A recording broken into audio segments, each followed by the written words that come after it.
In 1992, Singapore's urban energy was shifting. Against a backdrop of vintage buses and Kodak billboards, a small circle of creators began pushing for a more independent, experimental style of local cinema. At the center of this movement was 19-year-old Sandy Tan. She and her friends weren't interested in traditional storytelling. They wanted to film a surreal road movie that would capture the specific, humid rebellion of their youth. Their script followed a teenage assassin. In the opening scene, she sits at a crowded hawker center with a plate of chicken rice, scanning the crowd for her target under the hum of fluorescent lights. To manage the technical side of the shoot, they recruited Georges Cardona, an older film instructor. The young crew relied on his professional background, trusting him to oversee the production logistics and handle the physical film. But after the shoot wrapped, Cardona disappeared. He took every reel of 16mm film and all the production's cameras, leaving the group with nothing but the memory of what they had filmed. The loss of the physical film created a decades-long silence.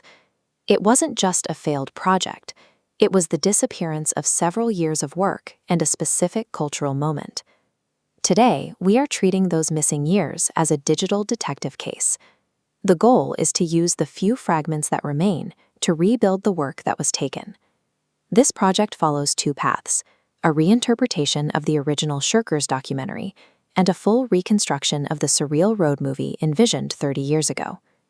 By utilizing AI, we can take the concept of those lost reels and see them morphing from old magnetic tape into the glowing patterns and textures of 1990s Singapore.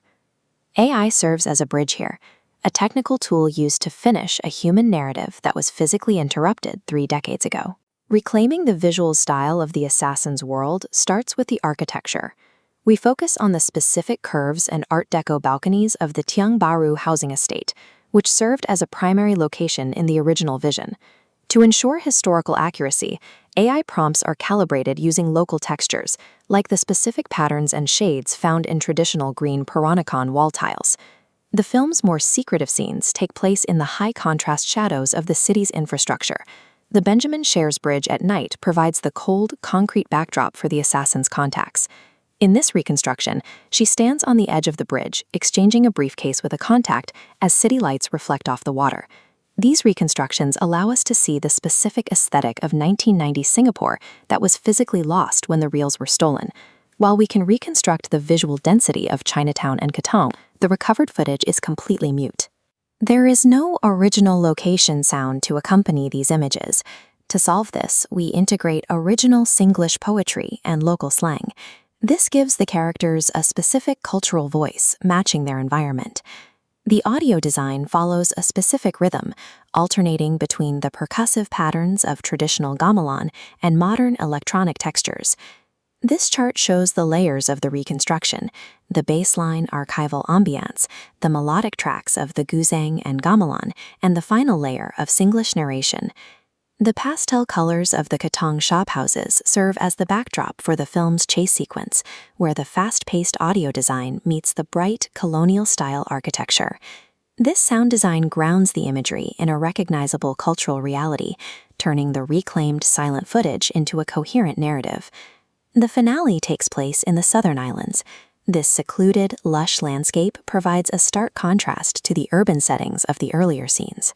As the sun rises and the water laps against the shore, the assassin finally faces her adversary in the film's concluding standoff. In reality, the physical footage of this scene sat silent in these metal canisters for 30 years.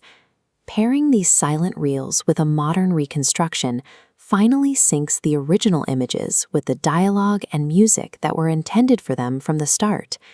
We cannot go back to 1992 and stop the theft, but by completing the work now, the stolen reels are no longer just evidence of a crime. They are once again part of a finished film. The final title logo, rendered with the same Peranakan textures used throughout the project, represents the completion of that original vision. This reconstruction demonstrates that a narrative can still be assembled as long as the technical blueprints and cultural memories of the creators remain intact.